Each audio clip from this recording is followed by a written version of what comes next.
आज आवाज India news की टीम ने जयपुर शहर के बगरू स्थित बालाजी होम्यो क्लिनिक में विजिट की और वहां पर मुलाकात करी डॉक्टर अरविंद दादीज से और जाना उनकी जिंदगी के बारे में, उनकी डॉक्टरी के बारे में, वह कैसे अपने पेशेंट का इलाज करते हैं उसके बारे में, और होम्योपैथिक जो दवाइयां हैं वो कितनी कारगर है इस कोरोना वायरस के लिए उसके बारे में। तो आइए करवाते हैं एक मुलाकात डॉक्टर अरविंद दादीज के साथ। नमस्कार दोस्तों, मैं हूं राहुल और आप देख रहे हैं आवाज इंडिया न्यूज। और आज मैं आपको जयपुर शहर की एक ऐसी शख्सियत से रूबरू करवाता हूं। जी हाँ, जो किसी के नाम के मोहताज नहीं है, किसी के काम के मोहताज नहीं है, जो किया है बखूबी कमाल किया है इस पैंडेमिक टाइम के अंदर, इस दौर में उन्होंने जो काम किया है बड़ा ही कमाल है। और कहते हैं कि जो पहली बार होता है वो कमाल का होता है, कमाल होते होते बेमिसाल होता है, और वो ही चीज उन्होंने बेमिसाल की है। मैं बात कर रहा हूं जयपुर शहर के बगरू में स्थित डॉक्टर की, जिनका नाम है अरविंद दादीज। वो आज हमारे साथ मौजूद है। नमस्कार डॉक्टर साहब, कैसे हैं आप? नमस्कार, मैं ठीक हूँ। और इस पेंडेमिक में जो है काफी हमने बढ़ चढ़ के काम किया, पुलिस के साथ भी काम किया, और सैनिटाइजर जो टनल है वो बनाने में भी काफी हमने हेल्प की। डॉक्टर साहब कुछ अपने बारे में बताइए। जी, मैं डॉक्टर अरविंद दादीज, स्वास्थ्य कल्याण होम्योपैथिक मेडिकल से मैं पास आउट हूँ और 2014 से मैं प्राइवेट प्रैक्टिस कर रहा हूँ। सबसे पहले मैंने ये बताता हूँ कि होम्योपैथी में ही अपना करियर क्यों चुना। बिल्कुल, ये बड़ी कमाल की बात है और इंटरेस्टिंग है। मैं पूछने वाला था पर आपने खुद ने ही बता दिया। चलिए बताइए। जी, होम्योपैथी ट्रीटमेंट इतना सिंपल और इतना मिरेकल है कि जो पेशेंट को किसी भी तरह का कोई साइड इफेक्ट नहीं देता है और पेशेंट एक तरह से खेलते खेलते ठीक हो जाता है। इस तरह से जो ट्रीट करता है पेशेंट को, वो ट्रीटमेंट है। तो कई तरह के जो साइड इफेक्ट हैं, जैसे किडनी खराब होना, लीवर खराब होना, इस तरह के कोई इसमें साइड इफेक्ट नहीं है। और बच्चे हो चाहे बूढ़े हो, बड़े मजे के साथ इस दवाई को लेते हैं और रिजल्ट में बहुत अच्छा है ये पैथी। इसीलिए मैंने इसको एज ए कैरियर चुना। जी, कितना टाइम हो गया आपको मतलब आपका डिग्री कंप्लीट हुए हुए, और कितना टाइम हो गया इस क्लिनिक को सेटअप किए हुए? मैंने 2014 में क्लिनिक सेटअप कर लिया था और उसी टाइम में पास आउट हुआ था, और तब से ही मैं लगातार प्रैक्टिस में हूँ और लगभग 7 साल मेरे को हो गए। 7 साल हो गए। तो इस डॉक्टर साहब, मैं एक चीज जानना चाहता हूँ कि इस पैंडेमिक दौर में कैसे पेशेंट से आप डील कर रहे थे? इस टाइम देखो, जो सावधानियां रखनी है वो तो हमें रखनी है, और सबको जो है इस तरह से सावधानी रखते हुए ही हम बचा पाए हैं अपने आप को। प्रैक्टिस का ये रहता था, हम पूरे क्लिनिक को जो है सुबह और शाम जाते टाइम सैनिटाइज करवाते थे, और किसी भी पेशेंट को हम जो है सोशल डिस्टेंसिंग के साथ में, मास्क के साथ में, इस तरह से हम जो है आने देते थे, अलाउ करते थे। सिंगल एक एक करके जो है पेशेंट अंदर आते थे। अच्छा डॉक्टर साहब, एक चीज जानना चाह रहा हूँ मैं कि जिस पैंडेमिक दौर में जब आपने रेगुलर अपनी इवनिंग और मॉर्निंग क्लिनिक ओपन रखी है, तो कितने पेशेंट आप पर डे देख रहे थे मॉर्निंग में और इवनिंग में? जी, अगर एवरेज माने तो 10 से 20 पेशेंट हम रोज देखते थे, क्योंकि होम्योपैथी एक ऐसा सिस्टम है जहाँ पेशेंट को टाइम खूब देना पड़ता है। जैसे उसकी क्लिनिकल हिस्ट्री है, डिजीज हिस्ट्री है, या पहले से कोई फैमिली हिस्ट्री है, तो इस तरह से कम आधा घंटा पेशेंट को हमें देना पड़ता है। तो इस वजह से उन्हें एवरेज हम 10 से 20 पेशेंट निकाल देते हैं। और जी, अच्छा डॉक्टर साहब, मतलब आपके पास कोरोना के पेशेंट भी आए थे या ब्लैक फंगस के पेशेंट भी आए थे जो मतलब इनसे ग्रस्त थे और आपके पास इलाज के लिए आए थे? जी, ब्लैक फंगस के तो पेशेंट नहीं आए, लेकिन जो कोरोना है उसके काफी पेशेंट आए थे। और सिम्टम्स, कुछ पेशेंट ऐसे थे जिनमें सिम्टम थे कोरोना के, और काफी पेशेंट की हमने जांचें भी करवाई है, RT-PCR पॉजिटिव थी। और होम्योपैथी का मैं आपको बताऊं, इतना जबरदस्त रिजल्ट रहा है कि विदाउट एनी प्रॉब्लम उनको कईयों की 7 दिन में और कईयों की 14 दिन में रिपोर्ट नेगेटिव आ रही थी। बिल्कुल। अच्छा डॉक्टर साहब, मैं ये जानना चाह रहा हूँ कि लॉकडाउन के अंदर जब आप पेशेंट देख रहे थे और अभी आप रिसेंटली जो पेशेंट देख रहे थे, तो दोनों में कितना फर्क है? मतलब क्या फर्क नजर आया? अभी पेशेंट ज्यादा आ रहे हैं, उस वक्त ज्यादा थे? अभी पेशेंट ज्यादा है, उस टाइम पेशेंट कम थे, क्योंकि एक तो पेशेंट को डर होता है कि जो है इन्फेक्शन रहेगा, या हॉस्पिटल में क्लिनिक में ज्यादा इन्फेक्शन रहता है, तो उस टाइम पेशेंट रेशियो कम था। अच्छा, अभी इस वक्त पर डे मतलब आप इवनिंग में भी क्लिनिक ओपन कर रहे हैं, तो कितने पेशेंट देख रहे हैं आप मॉर्निंग में और इवनिंग में? 30 से 40 पेशेंट हमारे डेली हो जाते हैं ओपीडी। मतलब ओपीडी के अंदर मॉर्निंग और इवनिंग मिला के? जी जी सर। अच्छा, क्या फीस चार्ज करते हैं आप? मेरा 100 रुपीज चार्ज है फीस का। क्रोनिक केस में, और ऑनलाइन कंसल्ट के मैं 300 रुपीज चार्ज करता हूँ। जी, और मेडिसिन अलग? हाँ, मेडिसिन है।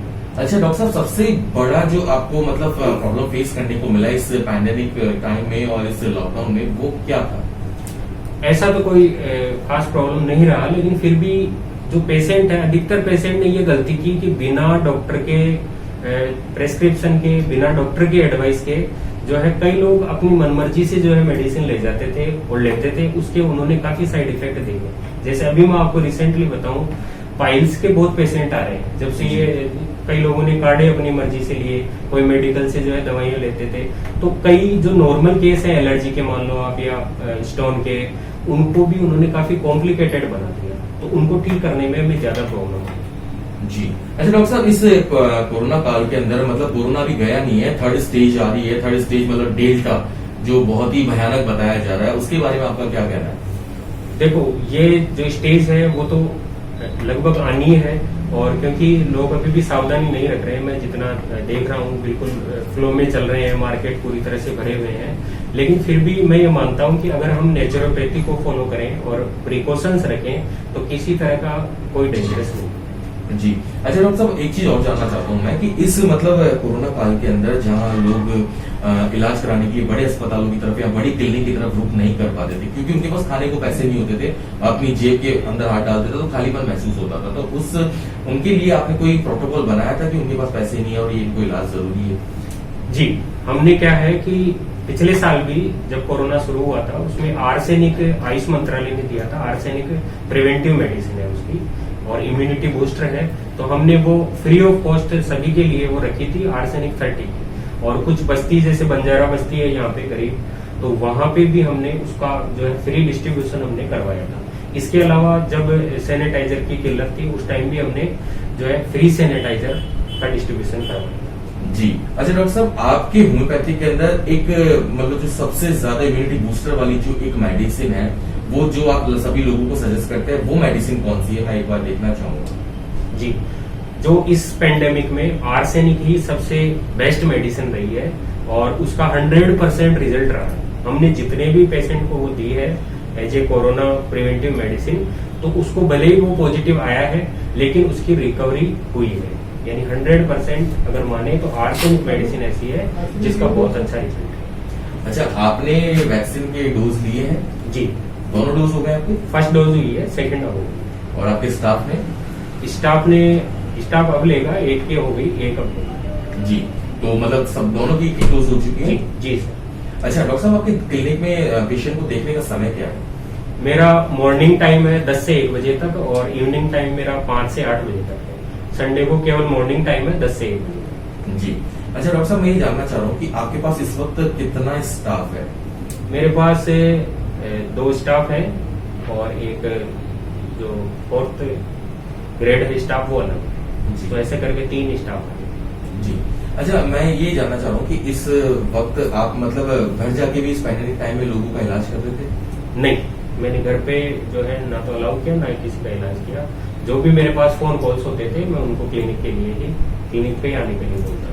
अच्छा डॉक्टर साहब, कुछ अपनी फैमिली के बारे में बताइए कि क्या फैमिली बैकग्राउंड है आपका, कहाँ से शुरुआत हुई?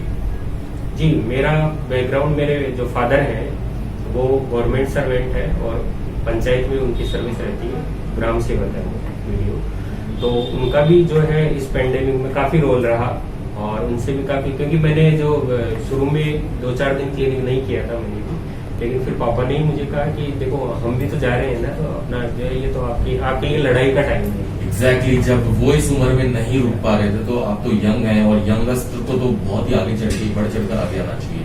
तो आपके फादर अभी किस एज के होंगे? उनकी एज है 56 ईयर। और मदर की 52 ईयर है और हाउस वाइफ है। अच्छा, तो आपकी जो धर्म पत्नी है वो भी इसी लाइन में है, होम्योपैथी? नहीं, उनका फैशन डिजाइन का काम है, वर्क फ्रॉम होम है और हाउस वाइफ है। जी। और आप प्रॉपर जयपुर से ही बिलोंग करते हैं? जी, मैं यही से। अच्छा, इस पैंडेमिक दौर के अंदर आपने कुछ अपनी तरफ से लोगों के लिए कोई राशन वगैरह या कुछ ऐसा कुछ किया है कंट्रीब्यूशन? जी, मैं दरअसल सेवा भारती संस्था है उसका यहाँ बगरू का मैं दायित्व देखता हूँ, तो मैंने उसके थ्रू जो राशन या जो भी बंजारा बस्ती है इधर और इधर आगे भी 1-2 बस्तियां हैं तो उनमें राशन का वितरण करवाया है, प्लस करवाने में हेल्प की। अच्छा डॉक्टर साहब, मैं लास्ट सवाल आपसे पूछना चाहूंगा कि इस पैंडेमिक दौर में जहां पे तीसरी लहर की आने की बात हो रही है और डेल्टा इसके पेशेंट आने लग गए हैं, मतलब राजस्थान से स्टेट की बाहर की बात करें तो वहां पे ज्यादा पेशेंट निकल के आ रहे हैं, तो आप आवाज इंडिया न्यूज के माध्यम से दर्शकों को कोई मैसेज देना चाहते हैं, जनता को? मैं दर्शकों को यही मैसेज देना चाहता हूँ कि देखो, अभी इस तरह का कोई कोरोना गया नहीं है, तो हमें सावधानियां पूरी बरतनी चाहिए। किसी भी वैक्सीन, किसी भी दवाई से बेस्ट है सैनिटाइजर और मास्क। हमें इसका यूज जो है प्रॉपरली सही तरीके से करना चाहिए। तो हम बिल्कुल ये मान लो 70-80% हम प्रिवेंट है। इसके अलावा जितनी भी इम्यूनिटी बूस्टर है वो डॉक्टर की एडवाइस से हमें लेनी चाहिए। होम्योपैथी में जो आर्सेनिक है उसका बहुत अच्छा एक्शन है। जो प्रेग्नेंट है या जिनको ये इश्यू है आर्सेनिक से, तो उसके अलावा ब्राइनियर भी मेडिसिन है, तो वो आप डॉक्टर के कंसल्टेंसी के बाद ही देंगे। तो मैं चाहता हूँ कि सभी जो है अपने आप को प्रिवेंट करें और किसी तरह की कोई लापरवाही नहीं करें, तो घबराने की कोई जरूरत नहीं। तो सुना दोस्तों आपने कि डॉक्टर ने कह दिया है अपने मन की बात की प्लीज घबराने की जरूरत नहीं है और बिल्कुल प्रिकॉशन आपको रखना है। कोरोना अभी कम हुआ है लेकिन पूरी तरह से गया नहीं है और तीसरा चरण आ चुका। अगर तीसरे चरण से आपको बचना है तो प्लीज आप अपने दोनों चरणों को घर के अंदर रखिए, क्योंकि आपकी सुरक्षा आपके हाथ में। मास्क का उपयोग करते रहिए, 2 गज की दूरी बनाकर रखिए और सैनिटाइजर का उपयोग करते रहिए। और अभी भीड़ भाड़ इलाके में जाने से बचिए। बहुत जरूरी काम हो तभी घर से बाहर निकले, वरना अपने दोनों चरणों को घर के अंदर रखें, तभी आप तीसरे चरण से बच पाएंगे। और देखते रहिए आवाज इंडिया न्यूज। मैं राहुल, कैमरामैन राजेश के साथ।